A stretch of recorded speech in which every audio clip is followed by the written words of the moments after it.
Good morning, guys. I hope you're doing good. I thought I would do a video this morning on a subject that I know a little bit about. I'm not going to profess to be a planning sort of guru or sort of formally qualified, but it's something sort of I'm interested in. I think it's particularly relevant to service accommodation. So yeah, I'm going to be speaking today about UK planning classes and how they are relevant to serviced accommodation.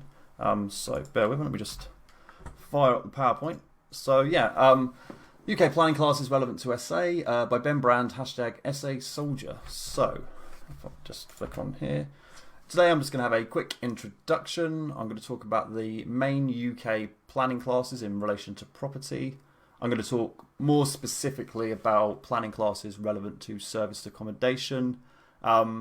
I'm going to give a little bit of a tip in relation to prior approval and C4, which I'll try and explain further. And then finally, any questions. Obviously, if you've got any questions throughout the video, please feel free to drop a comment below and I will answer either during the presentation if I sort of catch it in time, or if not, I'll do my best to answer afterwards.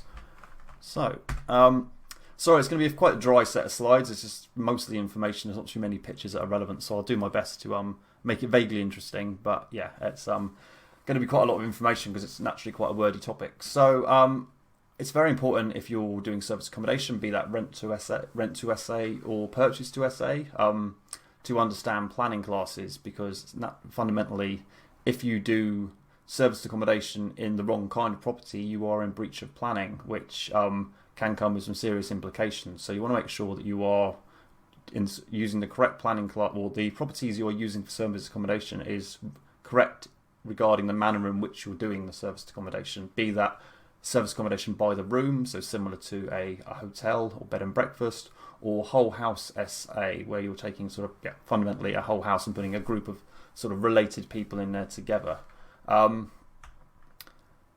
Yeah, just a sort of caveat, I'm not a planning consultant, I'm not sort of formally qualified, so this information here is based on my understanding and opinion. I'm more than happy for anyone, especially anyone that's got even more knowledge, etc., to comment further, but this is sort of information I've uncovered and been taught. So yeah, just sort of caveat, please, if you're going to make some decisions in this context, do your own due diligence and research, etc., before sort of diving in any further. Don't just take me as a single sort of point of information. Obviously, I'll do my best to inform you as I can. So, in the UK, there are arguably 5 main planning classes, A through D, and also a special one at the end. So, the first one is Class A, which essentially pertains to things such as shops and some services. The second, Class B, is sort of further businesses, so kind of larger, predominantly sort of larger sort of organisations, or properties rather, such as offices, industrial, etc. You've then got Class C, which pertains to hotels, hostels, and dwelling houses, and that's the one in terms of service accommodation that we are most interested in. You've got Class D, which is non-residential institutions. Examples would be schools, museums, boarding houses, etc. And then finally you've got sui generis, which is quite literally means of its own kind. So for some properties that don't quite nicely fit into classes A through D, they tend to just be put in that bracket there, and you kind of tend to find weird properties end up in that sort of bracket. So the one that we're interested in terms of service accommodation, that is, well, the sort of the broad overhead, is Class C, because that relates to hotels, hostels, and dwelling houses. Now, it's worth sort of taking some time to look through the 4 here, C1 through C4, and the most important ones, in my opinion, are C1 and C3. C4 is definitely of interest, and I'll go into sort of more information on that on the next slide.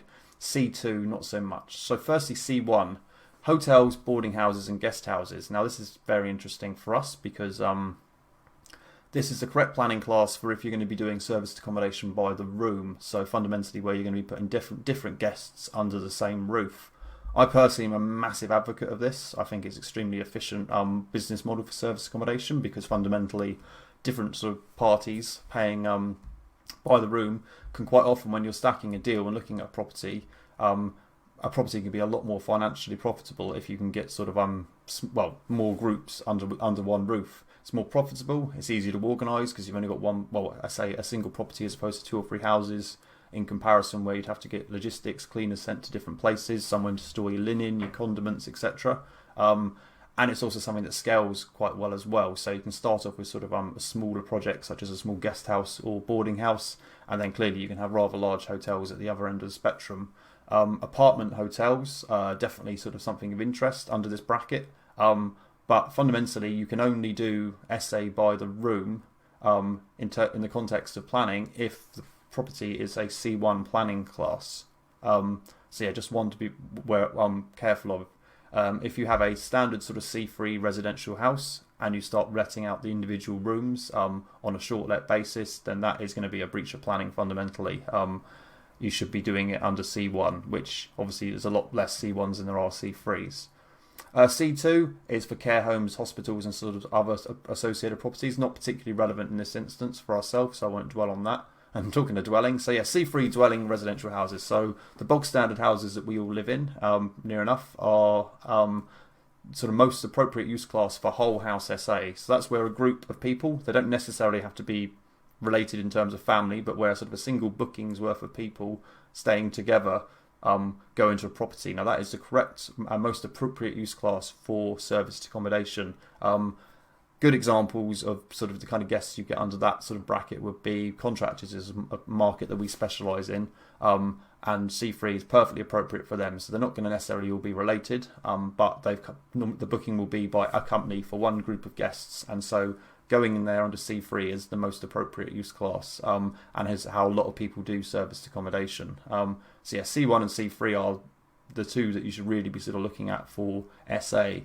The fourth one, which is of interest, but obviously not immediately in the context of planning on this slide, is C4. Now that is relating to houses of multiple occupation, or HMOs, as they're obviously commonly referred to as. These relate to properties where you have unrelated individuals living in the same property. Apologies. But they are tenants. So they're not guests in the same way as which we have guests in service accommodation, but they are sort of tenants. Now, specifically with C4... Oh, good morning, Sally. Hello, that's my wife. Evelyn is watching you. Oh, that's very nice of her. So, one sort of thing to note on that front is houses of multiple occupation. This does vary a little bit, but the broadest rule is that up to 5 people unrelated together is C4. Any more than that and it becomes sui generis. So basically really large HMOs with 6 or more people in stop being C4 and become sui generis.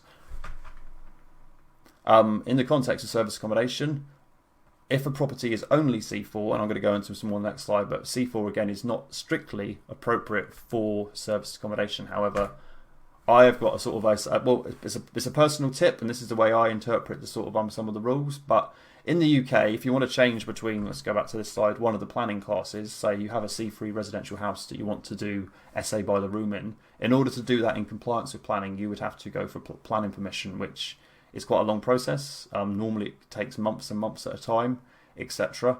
And yeah, but to do things properly, that's the process you would have to follow by submitting a planning app through to the planning department of the council, going through all the sort of bureaucracy, etc., and waiting for that to be approved, hopefully.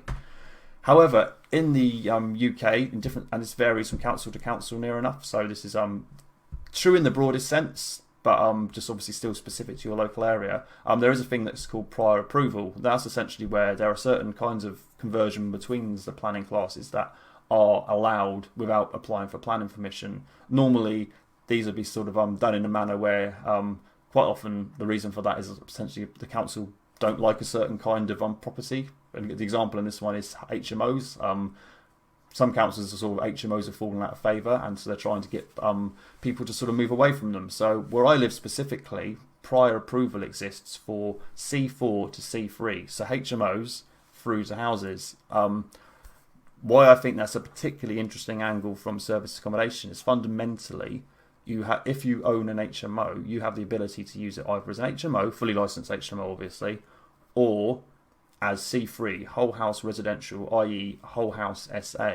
So you've kind of got the ability to use it as one or the other, and you don't need to use planning permission to switch between the two. Now, I will heavily caveat that if you start using a HMO as C3 and the council sort of find out, etc., or particularly if they're even going to be bothered, to be honest, is probably the more honest answer to this, then this may put your HMO license under risk, because they might sort of determine that it's no longer an HMO, so it doesn't need licensing. So this can have a negative impact. That is definitely one to be aware of. However, the reality, how stringently are they going to be checking, etc., and is it actually something that even really concerns them, to be honest? Or are you going to essentially be able to use a sort of HMO C4 HMO as a residential house and potentially go back to using an HMO further down the line? That's the sort of question and sort of something you should definitely do your due diligence on. My humble opinion would be that chances are, if you start using it as HMO as whole house SA, it's not going to have many major negative implications. Chances are there's going to be no major negative implications, and you do end up basically having more exit strategies with the property. We can go back to HMO, do sort of SA, etc. And I think it's obviously that flexibility is really good. Also, morally, an HMO, because if it's a fully compliant HMO, is going to be have higher safety standards. So, in my opinion, doing whole house SA using an HMO that's got fire doors, inbuilt inbuilt sort of smoke detectors, all the kind of stuff that you need for an HMO, which is a higher standard than a C3 residential property. In my opinion, morally, you're providing a potentially safer property for people to stay in, and also financially, HMOs normally are going to be optimised to have the maximum amount of bedrooms. Now, fundamentally, when we do SA, that's not what most people do, you do anyway. So if there's a sort of second reception room, there's a double bed going in there straight away.